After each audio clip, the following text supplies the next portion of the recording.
Welcome back to Wellspring Stay Home Gala. I'm so glad that you could be joining us. We have had a pretty incredible day kicking off the Stay Home Gala. As you know, it's not something that we normally do. We normally have one evening at the Westin Bayshore in Vancouver where we have a sit down dinner and we do premiere all our films and that kind of stuff. But obviously, this year we're not able to do that. So we're trying something new. And so this is the first day of four. Um, just so you know, we are trying to raise $250,000 over the course of these 4 days. And we do have a $100,000 matching grant. That means any gift that you make up to $100,000 will get matched dollar for dollar by some generous partners of ours. So we're just really excited about that. The day has been pretty incredible. We've heard from Rwandan leadership about what's going on in Rwanda on the ground for our team, as well as the things that we are involved in with food security, helping to get lessons onto the radio so kids can continue to learn even when they're at home. So it's been a pretty incredible day. We've heard from our CEO Andy.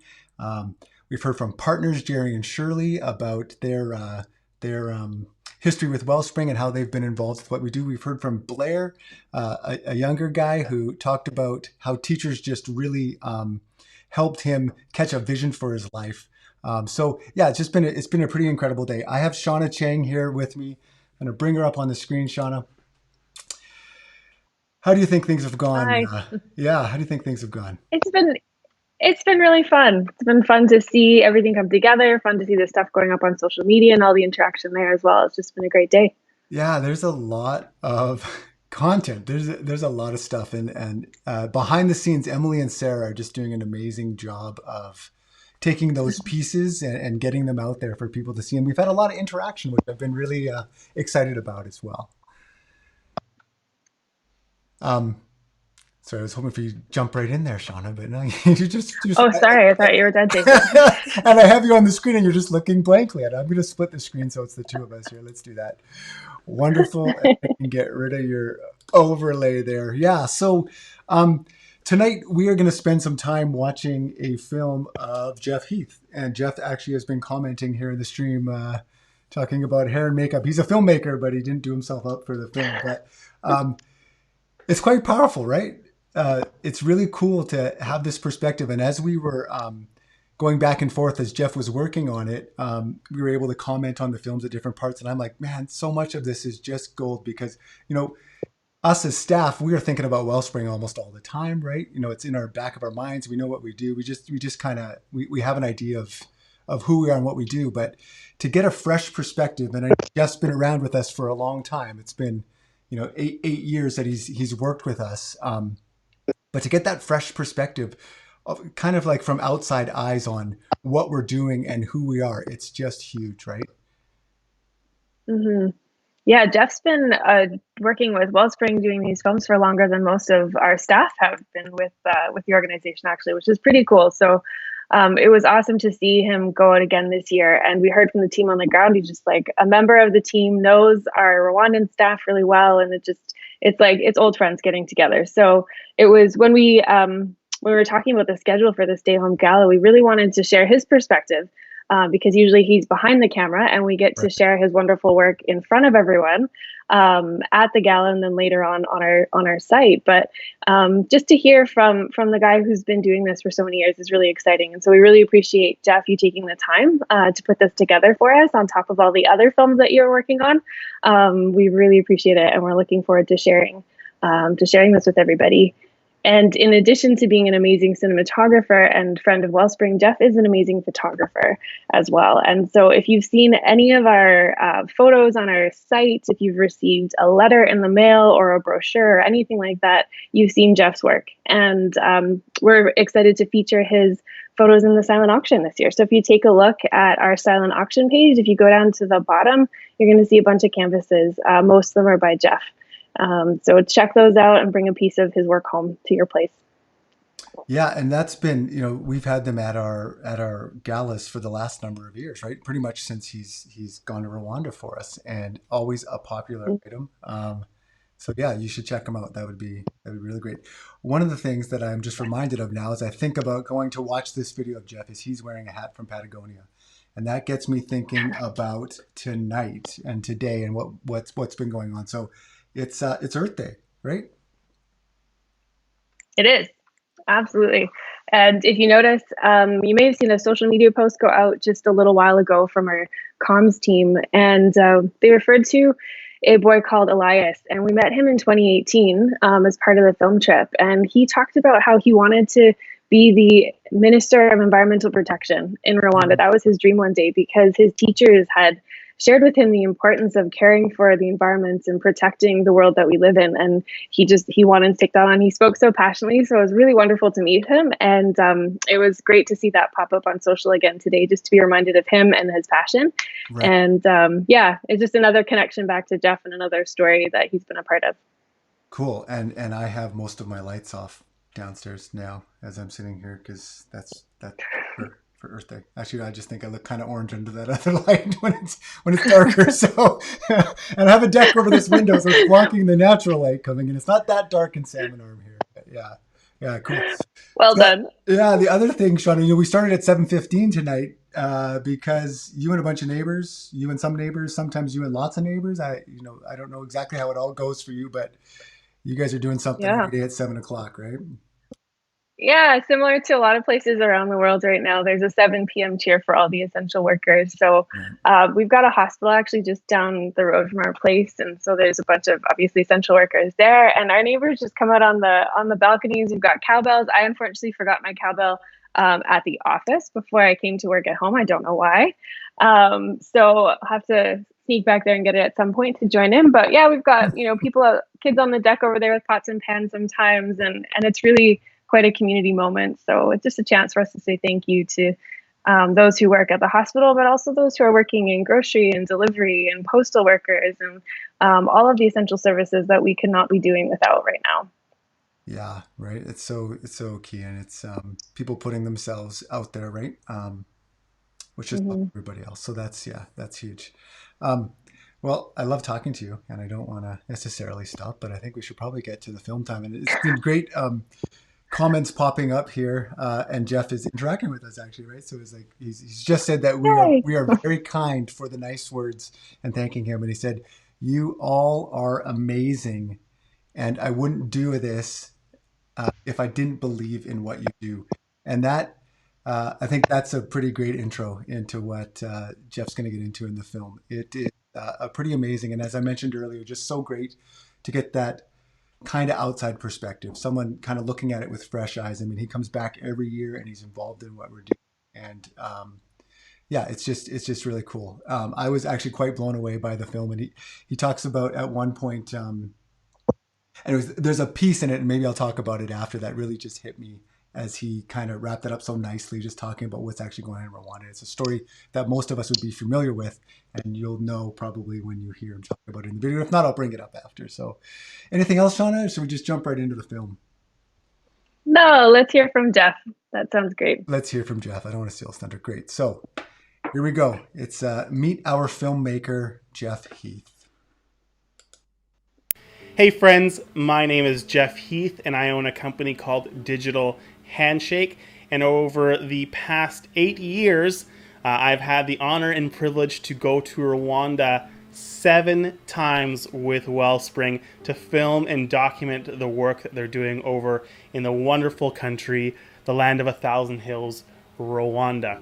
I live in Abbotsford, British Columbia. I'm actually just a half hour away from the Wellspring office over there in Langley, an hour outside of Vancouver. For those of you that don't know where Langley or Abbotsford is, we're here in my office where I'm actually just editing the videos that you've probably been watching or will be watching over this streaming gala that we're doing this year. So thank you for watching that. I just want to talk to you for just a little bit about why I keep coming back to Rwanda and working with Wellspring.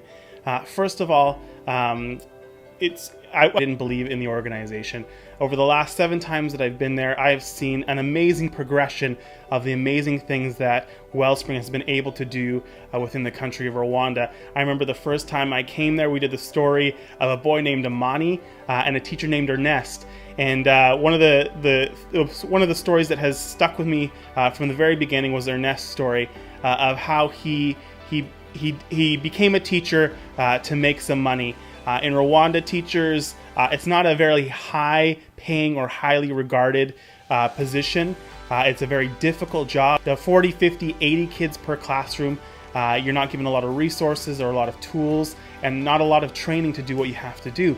But it's very highly valued in regards to the government looks at it as a very important job to do.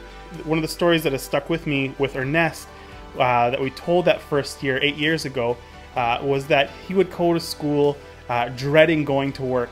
When kids would get unruly, he would beat them with sticks, he would hit them, he would slap them, just to try to get some semblance of control in his classroom. We're doing an interview with him in the head teacher's office there at the school. And, you know, part of what one of the first things I was told about Rwanda is they're very reserved and very passive, especially when it comes to people who are guests or foreigners. And Ernest, you know, he fit that bill at the very beginning. He would tell the story very calm, very reserved. You know, I would try to do this, and then I would try to do that. There wasn't a lot of personality or emotion in the story that he was telling. But as we started to talk with him a little more, I remember talking with him through our translator and saying, Ernest, it's okay to become animated.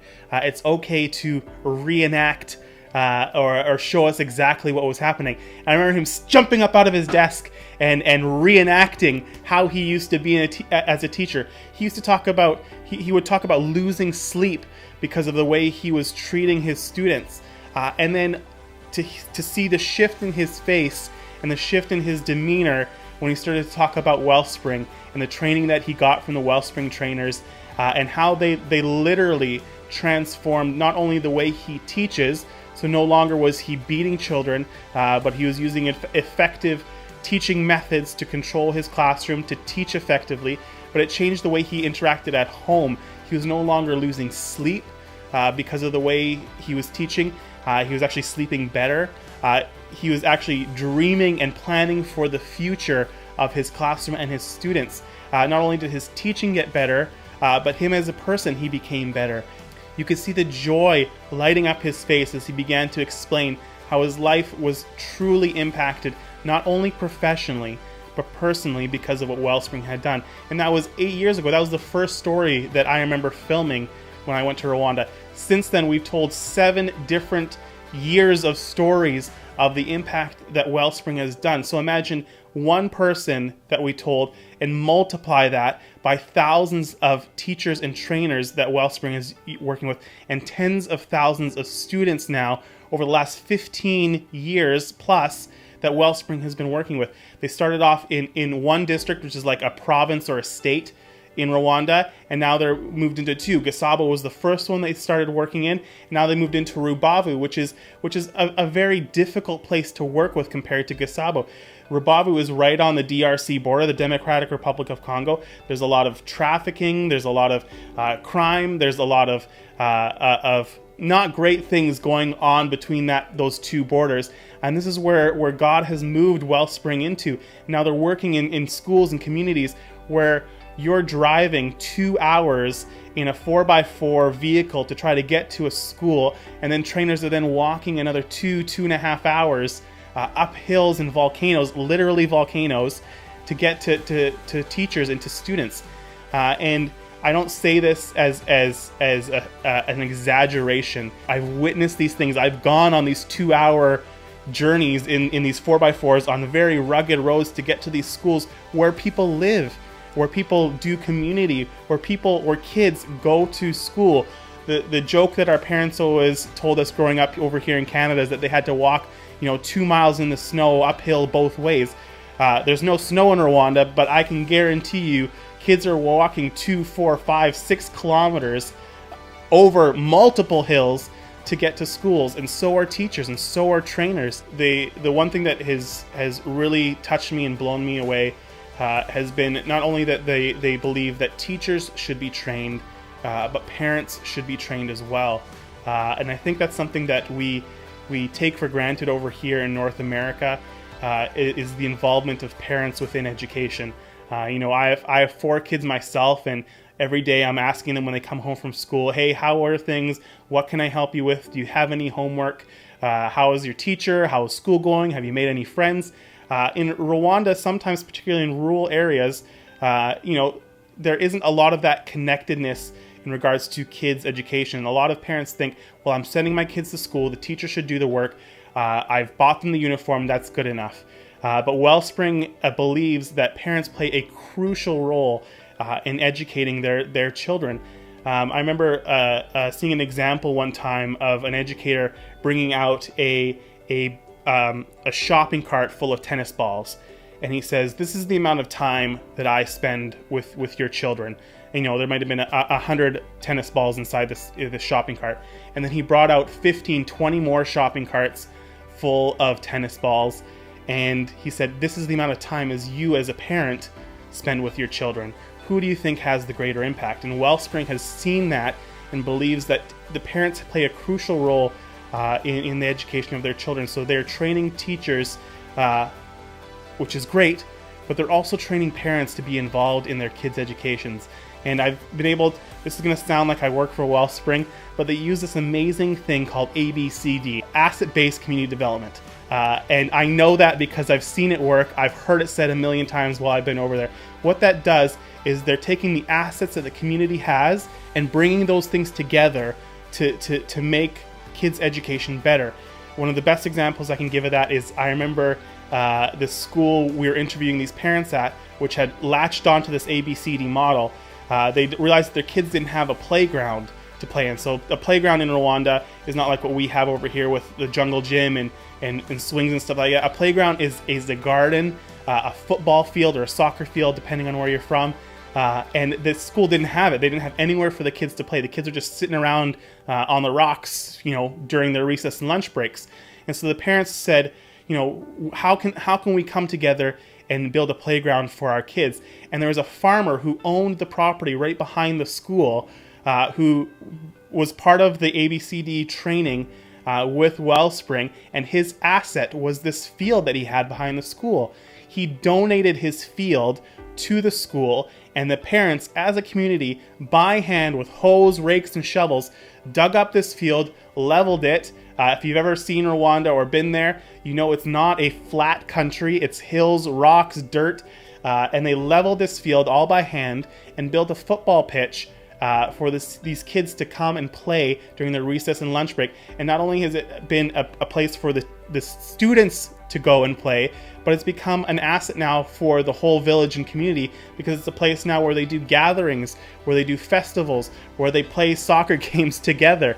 And it's become the school now has become a central hub within that community because of one farmer seeing a resource, an asset that he had, donating it to the school, and then the greater community, who had all been trained by Wellspring as well, coming together and building this field around this school for their community. Finally, the last thing I'll say that I love about Wellspring is the staff at Wellspring. A lot of times when you hear about a nonprofit, you hear about North Americans going over to a developing country and going in there and doing the thing that they need to do.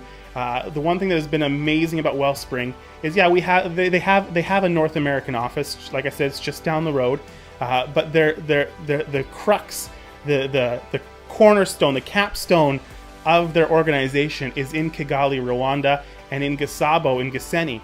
They have a team of amazing trainers, staff, resource workers, anything in between to make things run over there in Rwanda. And they're not North Americans that are transplanted over into Rwanda. They are Rwandans who love and care for their country, who love and care for their kids, who love and care for their teachers. And I think that's what separates Wellspring from a lot of other organizations that I've worked with or seen or heard about, is that it's locals, it is Rwandans doing the work over in Rwanda. And year after year after year, I'm blown away of stories that I hear.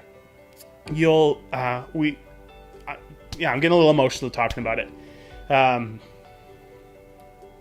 They are an amazing organization, friends, and I'm getting emotional because it's, as a parent, like I said, I have 4 kids. I only want the best for my kids, and I've seen that. I've had the privilege and the joy to travel around the world and meet people from different cultures, from different points of society, from different socioeconomic statuses, and the one thing that connects us all is that we all want the same things. We want to be happy. We want to live joyful and full lives. And I've been able to see over the last 8 years of working with Wellspring that they are bringing joy and fulfillment and contentment to Rwandan kids. They're changing the way that society functions within Rwanda because kids are being educated to higher levels of education, from high school to university to trades. They are an incredible organization with incredible people, and I'm so blessed and thankful that I've been able to work with them over the last 8 years. I could tell you 100 more stories, just like the couple I've shared. Any of the Wellspring staff can tell you, anyone who's been on a vision trip can tell you that this organization is legit. They are making a genuine, honest, amazing impact over in Rwanda. So thank you for watching. Thank you for letting me tell my story. And thanks for watching all the videos and looking at the photos that I've taken over the last 8 years. Thanks, friends.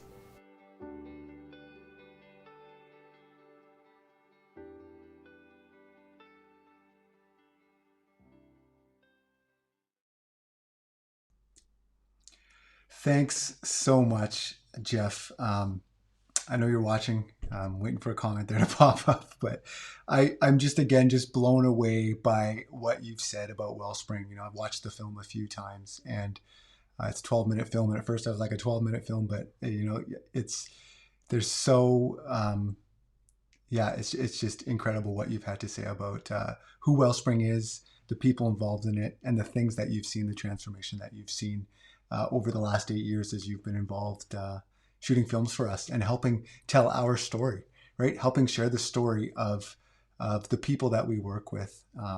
So thank you, Geoff. Really, really appreciate that.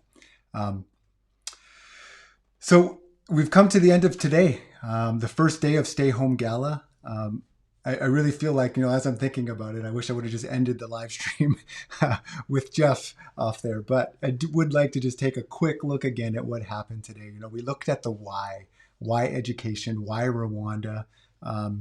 Something Geoff had mentioned earlier in the film. He's talked about Ernest on that first film he was involved in with Wellspring 8 years ago, filming Amani, A Reason to Sing. He talked about Ernest and his transformation. Louise, you may remember earlier, if you were listening, was talking about building into people, that idea of building character into people and helping them develop character so that, along with competency, right? Earlier today. And so that's just huge. And to hear how Geoff has worded that as well, it's really powerful to hear an outside voice. And, Geoff's not really outside, but it's just refreshing, because we get, as staff, when we hear and think about what we do, we talk in our own vernacular at times, and we have certain ways of looking at it. So a fresh perspective is always great. It's really been a great day, as I mentioned earlier, and there's more coming tomorrow. Today we focused on the why side, as I mentioned earlier. Tomorrow we're going to focus on overcoming barriers to quality education. We're going to again hear from some of my Rwandan teammates. We're going to hear again from Wellspring partners like we did today, and we will be premiering the first of our new films tomorrow as well. So I'm hoping you can join us.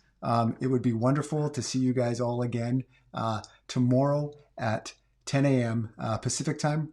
We will be live streaming again. So have a good night, everybody. Hope to see you guys tomorrow.